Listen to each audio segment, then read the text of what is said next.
नमस्कार दोस्तों, स्वागत है आपका द ग्राउंड रिपोर्ट में। मैं हूं समीर आत्मज मिश्र। अमेरिका इसराइल के दबाव में अमेरिका ने ईरान पर हमला करके अपना ज़बरदस्त नुकसान किया है। खासकर अमेरिका के राष्ट्रपति डोनाल्ड ट्रंप ने। डोनाल्ड ट्रंप एक तरफ अपने देश में घिरे हुए हैं बुरी तरीके से, यहां तक कि युद्ध को, ईरान के खिलाफ युद्ध को आगे बढ़ाने के लिए वो संसद में प्रस्ताव लाने की स्थिति में नहीं है, और दूसरी ओर ईरान उनके ऊपर अब सैंक्शंस लगा रहा है। अभी तक पिछले 3-4 दशक से अमेरिका और पश्चिमी देश ईरान के ऊपर सैंक्शन लगा रहे थे, यह आरोप लगाते हुए कि वो परमाणु हथियार बनाने की कोशिश कर रहा है। लेकिन अब देखिए समय ने कैसे पलटी मारी है। 40 दिन की लड़ाई में अमेरिका को बिल्कुल पस्त कर दिया। अमेरिका और इजराइल दोनों को ईरान ने। पश्चिमी देश अमेरिका का साथ छोड़ गए। डोनाल्ड ट्रंप अपने देश में इस लड़ाई, इस युद्ध के खिलाफ जो जनमत है उसके विरोध का सामना कर रहे हैं, और दूसरी ओर बौखलाहट में आकर, सनक में आकर ट्रंप ने हॉर्मुज स्ट्रेट के पास जो तमाम ईरान के जो पोर्ट्स हैं, बंदरगाह हैं, उनकी नाकेबंदी कर दी, क्योंकि ईरान ने हॉर्मुज स्ट्रेट को बंद कर दिया था।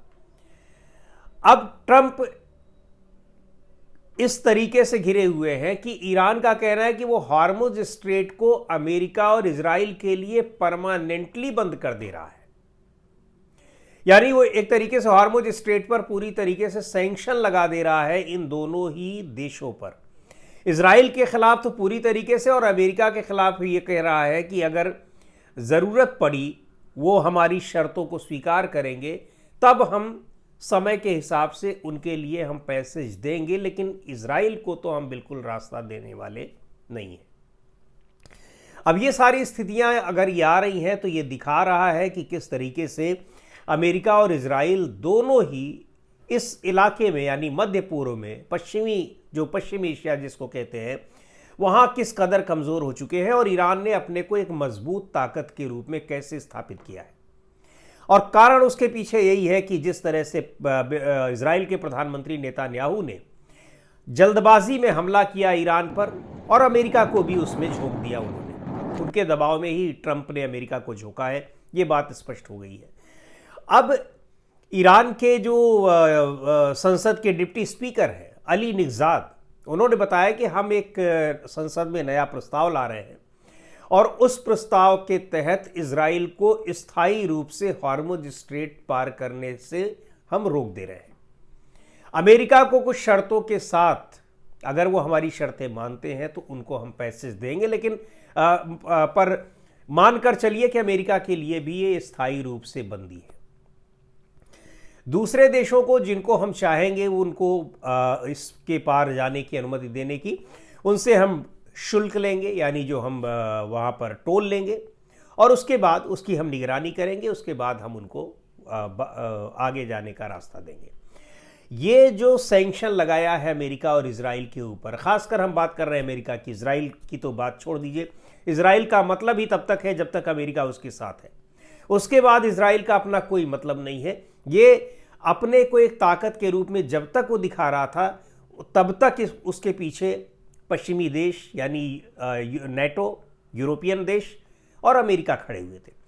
यूरोपियन देश तो पूरी तरीके से उन्होंने किनारा कर लिया है, अमेरिका अभी भी साथ में खड़ा दिखाई पड़ रहा है। तो सैंक्शन का जो मुख्य आघात होगा वो होगा अमेरिका पर, और उसके जहाज़ों को वहाँ से गुजरने की अनुमति नहीं होगी। एक और बड़ी महत्वपूर्ण बात कही है ईरान ने, वहाँ पर IRGC जो ईरान की सेना है, इस्लामिक रिवोल्यूशनरी गार्ड्स कॉर्प्स, उसका कहना है कि अब डोनाल्ड ट्रंप इतनी बुरी स्थिति में गिर गए हैं कि या तो वो ईरान की शर्तों पर समझौता करें, और या फिर उस लड़ाई को आगे जारी रखें जो उनके लिए जीतना तो असंभव है। यानी एक असंभव सी लड़ाई को जारी रखें, या फिर वो क्या करें, वो ईरान की शर्तों पर समझौता करें। पाकिस्तान के जरिए ईरान ने अपना फिर से एक दिया है उनको प्रस्ताव, चूँकि बार बार अमेरिका की तरफ से ये कहा जा रहा है कि ईरान को ही अपना प्रस्ताव दे, ईरान बातचीत की मेज़ पर आए, तो ईरान ने एक प्रस्ताव फिर दिया है, और उस प्रस्ताव में कहा जा रहा है कि वही बातें हैं जो ईरान पहले से कह रहा है। और कहना है उसका कि जब हार्मुज स्ट्रेट अगर वो खोलेगा तो इस लड़ाई में अमेरिका के लिए, यानी जो ईरान नया प्रस्ताव लेकर आ रहा है संसद में जिसको पारित करेगा और जिसमें अमेरिका और इजराइल पर प्रतिबंध लगेगा, तो इजराइल के ऊपर तो स्थायी रूप से प्रतिबंध रहेगा, लेकिन अमेरिका को उसमें छूट दी जा सकती है, तब जीत दी जा सकती है जब इस युद्ध में इस युद्ध में जो नुकसान हुआ है ईरान को, उसकी भरपाई वो करेगा, तब देगी। तो ये बहुत बड़ी शर्त है और इस शर्त को कहाँ मान पाएगा अमेरिका? अगर मान लेगा तो फिर ठीक है, उसके लिए हॉर्मुज के रास्ते खुले रहेंगे। हालांकि अभी नाकेबंदी कर रखी है अमेरिका ने भी, लेकिन ये नाकेबंदी कितने दिन तक चलेगी और इस नाकेबंदी का प्रभाव क्या पड़ रहा है? चीन के जहाज़ों के लिए कोई रोक टोक नहीं है, भारत के जहाज़ भी जो ज़रूरत पड़ रही है वो आ रहे हैं, रूस के जहाज़ों को आप रोक नहीं सकते, तो फिर आपने प्रतिबंध किसके ऊपर लगा रखा है? छोटे मोटे देशों के ऊपर। तो छोटे मोटे देशों के ऊपर आप कब तक प्रतिबंध लगाएंगे? फिर आपके ऊपर भी दबाव पड़ेगा। बड़े देशों पर प्रतिबंध लगाने की स्थिति में आप है नहीं। तो इन स्थितियों में अब अमेरिका के सामने रह क्या गया है?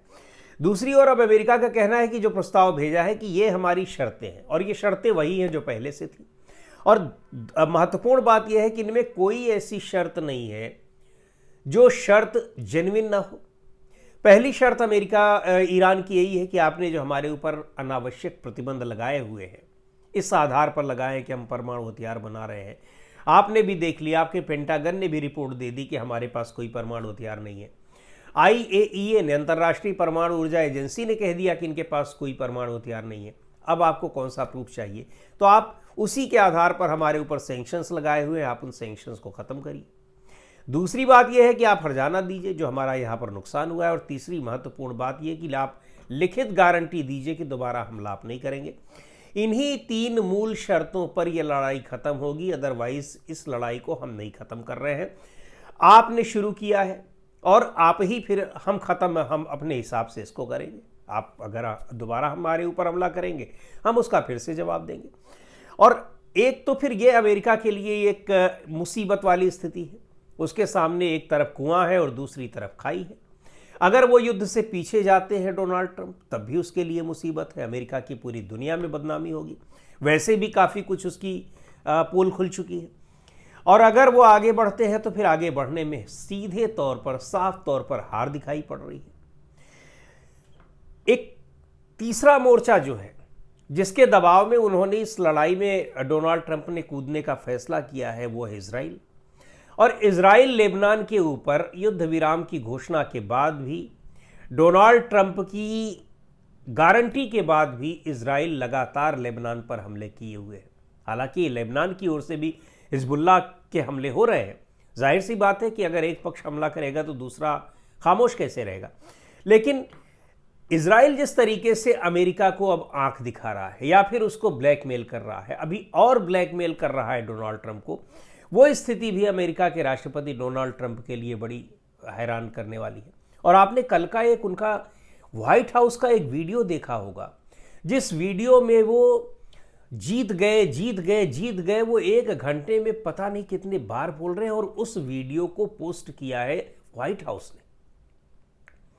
यानी जीत गए हैं हम, ईरान को तबाह कर दिया है। इस बात का, इन सारी चीजों का एक तरीके से पागलपन का दौरा डोनाल्ड ट्रंप को आ रहा है। और यह खबर हमने आपको बताई है कि जब अमेरिकी संसद में युद्ध को 60 दिन के आगे उसकी जो मंजूरी ली जाती है कि सेना को हम आगे उस युद्ध में आगे बनाए रखें या फिर उसको वापस बुला लें, उसको लेकर जब बहस चल रही थी, तो वहां पर सारा जैकब्स है, डेमोक्रेटिक पार्टी की सांसद, पीट हेग्सेथ रक्षा मंत्री के साथ उनकी नोकझोंक बहुत जबरदस्त हो गई। सारा जैकब्स ने साफ तौर पर कहा कि क्या आप लोगों को भी इस बात की चिंता है कि नहीं है, या उसका कोई संज्ञान आप ले रहे हैं कि नहीं ले रहे हैं कि डोनाल्ड ट्रंप अपना मानसिक संतुलन खो चुके हैं। ये बात उन्होंने संसद में कही और संसद में इसको लेकर काफ़ी गहमा गहमी हुई। दूसरे डेमोक्रेट पार्टी सांसदों ने भी सारा जैकब्स का समर्थन किया। तो ट्रंप के सामने ऐसी स्थिति हो गई है। और इधर ईरान बिल्कुल स्पष्ट तौर पर कह रहा है कि हमारी यही शर्त है और इसी शर्त पर युद्ध की समाप्ति होगी। अब युद्ध विराम तो है, एक तरफा डोनाल्ड ट्रंप ने बढ़ा भी दिया है। लेबनान और इजराइल के बीच में युद्ध विराम हुआ है, लेकिन उनके बीच में युद्ध विराम तो बिल्कुल टूटा हुआ है क्योंकि हमले दोनों तरफ से हो रहे हैं। पर यहाँ अभी तक हालांकि जब से युद्ध विराम हुआ है 8 अप्रैल से, तब से लेकर अब तक अमेरिका की ओर से कोई हमला नहीं किया गया है ईरान पर, और ना ही ईरान ने कोई हमला किया है।